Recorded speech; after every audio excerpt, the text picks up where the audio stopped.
Boa tarde, amigo internauta. Hoje nós vamos trabalhar um assunto muito importante dentro da citologia. Tá? Então, o nosso tópico central é a citologia. E a citologia que nós vamos trabalhar hoje é a bioquímica. Ok, pessoal? Então, a bioquímica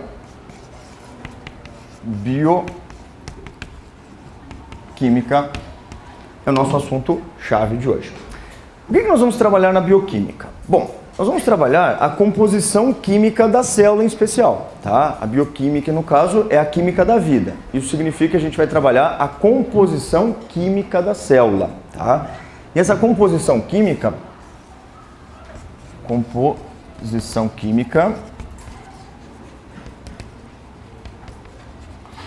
da célula, ela acaba sendo dividida em dois grupos.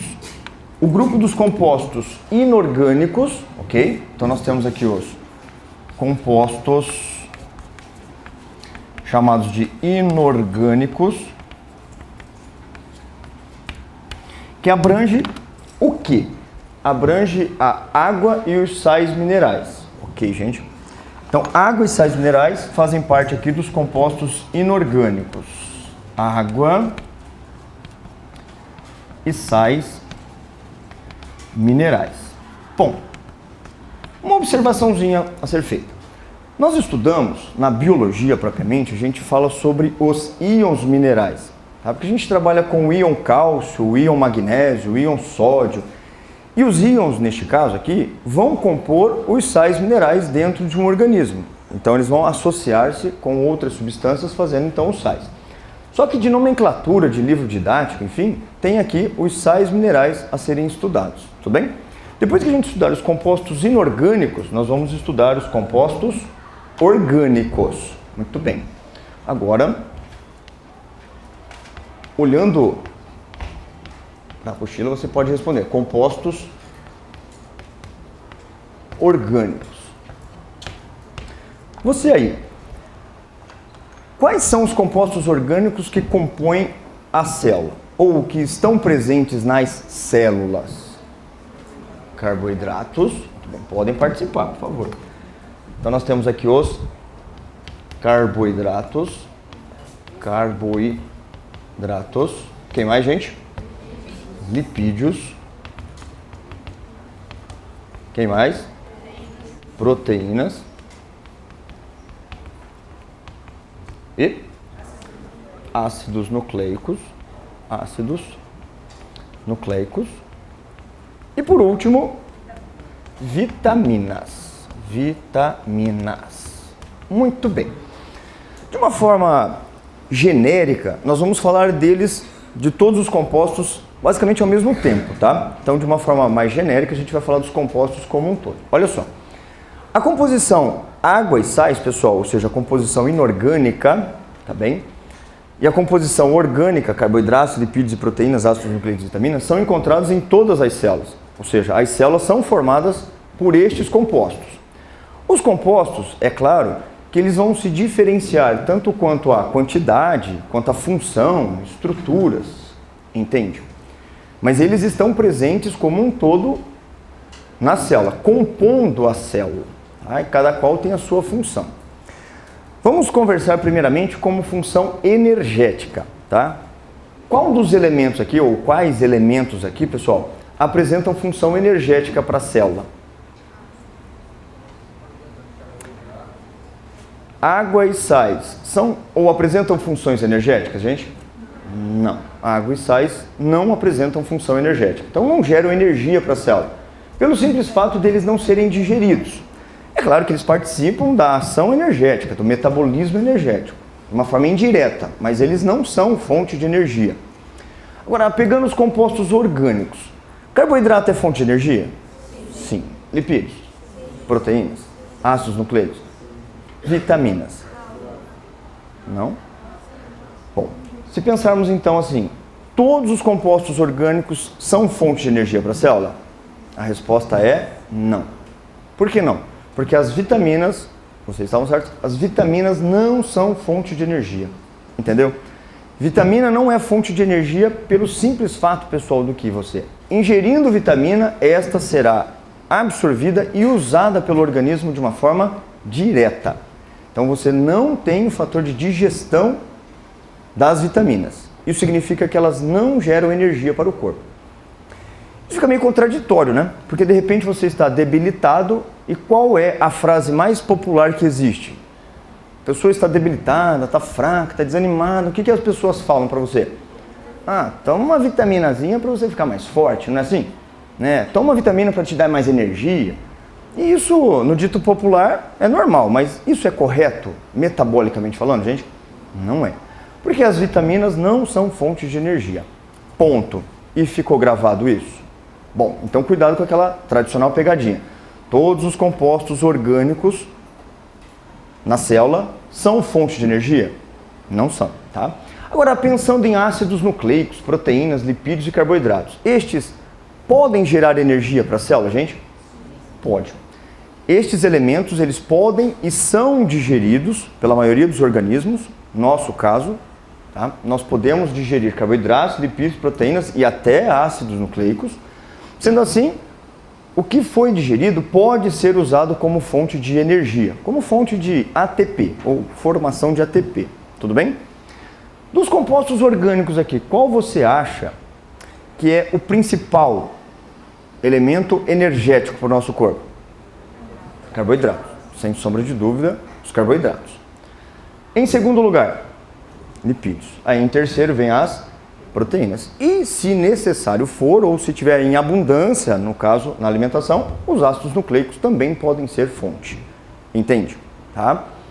Bom, tendo em vista a questão dos elementos que são fonte de energia, por que o nosso organismo, pessoal, prefere carboidratos do que outros elementos? Por que nós usamos os carboidratos como principal fonte de energia, sendo que os outros também podem ser fontes? Porque ele metaboliza mais rápido? É um fato, é um fator. Mas tem um detalhe muito mais importante. Por que o carboidrato é a principal fonte de energia? E ele não é o mais energético. Não é o mais energético, mas é o principal. Por quê? Pelo fato dele não gerar resíduos tóxicos de difícil metabolização. O que o carboidrato, pessoal, de uma forma genérica, assim, de forma geral, pode liberar como fator tóxico? Isso aqui. Gás carbônico. Só que a quebra da glicose vai gerando gás carbônico, por exemplo, mas o gás carbônico é fácil de ser liberado, concorda? Quer ver só? O que aconteceu? O meu metabolismo, né, formou o gás carbônico e eu estou liberando pela respiração pulmonar. Simples. Agora, se você faz a dieta dos carboidratos, quer ver o sorriso aparecer? Dieta dos carboidratos. Quem já fez? Dieta dos carboidratos é um risco, tá? Que a pessoa acaba causando para o seu organismo. Carboidrato sendo cortado da alimentação, o que o seu organismo vai queimar então? Qual é o elemento que ela vai processar para gerar ATP? Lipídios. Bom, mas pode ser que não seja aquele lipídio que você está armazenando. Eu não vou mostrar porque não tem, tá, pessoal? Mas assim, o lipídio que está armazenado no seu corpo, ele está sendo agora metabolizado pela falta de carboidratos. Mas esse lipídio está com um detalhe, ou tem um probleminha. Quando ele é metabolizado, ele acaba gerando corpos cetônicos. Por exemplo, tá? Não somente, corpos cetônicos. E estes corpos cetônicos, pessoal, são tóxicos para o organismo. Quanto mais lipídio, quanto mais ácido graxo for metabolizado, mais corpos cetônicos são gerados. E se você ficar com esse tipo de metabolismo por muito tempo, vai chegar um certo momento que literalmente você vai cheirar acetona. Aquela acetona de tirar esmalte, tem aquele cheiro característico. Então a pessoa começa a exalar, ela começa então a transpirar cetone. E o corpo dela, pessoal, fica extremamente cansado, debilitado. Então, esse lipídio, ele é importante, ele funciona como um fator energético, mas ele gera resíduos tóxicos. Bom, mas então vamos deixar de lado. Os lipídios, eles não estão sendo utilizados de uma forma muito regular. Por quê? Porque você está ingerindo bastante proteínas. Você está ingerindo muita proteína, tudo bem? Isso significa que o seu metabolismo ele está com pouco carboidrato, mas tem bastante proteína, bastante aminoácido para ser digerido e para ser então metabolizado. Então o seu corpo fica naquela, ele não usa tanta reserva, usa um pouco e tem aminoácido como fonte de energia. O detalhe, que o aminoácido, a proteína como um todo, né, metabolizada, pessoal, gera muita amônia. Amônia é tóxica, gente? Muito. Mas como ela é muito tóxica, nosso fígado faz uma metabolização e gera o quê? Gera ureia. Tá? Então a metabolização do aminoácido em especial, compondo a proteína, né, gera amônia e essa amônia será convertida em ureia. Daí você joga essa ureia na forma de xixi, não é, pessoal? A urina propriamente, tá? Então o xixi que você joga fora, né, que você está eliminando, é composto basicamente, né, entre outras coisas, pela ureia. Ureia proveniente do metabolismo. Mas a gente falou que está fazendo a dieta das proteínas. Isso significa que você está comendo muita proteína. Comer muita proteína vai gerar uma intoxicação para o organismo. Isso é bom ou isso é ruim? Isso é péssimo, né? Então, em resumo, o que nós temos que fazer, pessoal? Qual é o padrão da nossa dieta? O que a gente tem que tomar como referência de dieta? A dieta balanceada. E o que significa dieta balanceada neste caso? Bom, comer um pouco de carboidrato. Você não pode comer excesso, porque senão o excesso vira lipídio. Você pode comer uma quantidade de lipídios, né, na refeição e proteínas. Então, balancear as quantidades. É claro que ali também tem ácidos nucleicos, também precisamos nos preocupar com vitaminas, porque mesmo em pequena quantidade elas são extremamente importantes. E é claro, água e sais, que vão fazer com que as nossas células funcionem de uma forma regular. Beleza, pessoal? Então, fechando o fato aqui dos compostos orgânicos e inorgânicos e basicamente o seu funcionamento. Bem? Último detalhe que eu gostaria que você anotasse aí. Anote, pessoal, por favor. Anote que esse detalhe é de extrema importância, tá? Nos animais, o composto mais abundante é a água. Tudo bem? O composto mais abundante é a água. No caso dos compostos orgânicos nos animais, qual que é o mais abundante?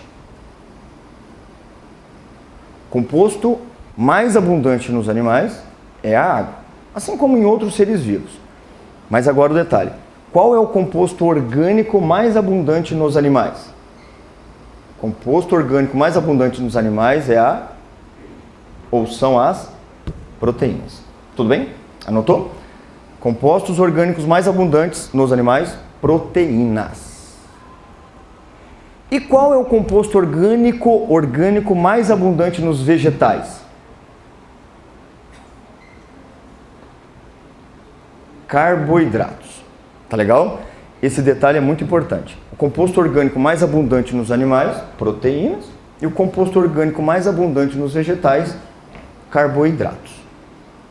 Beleza?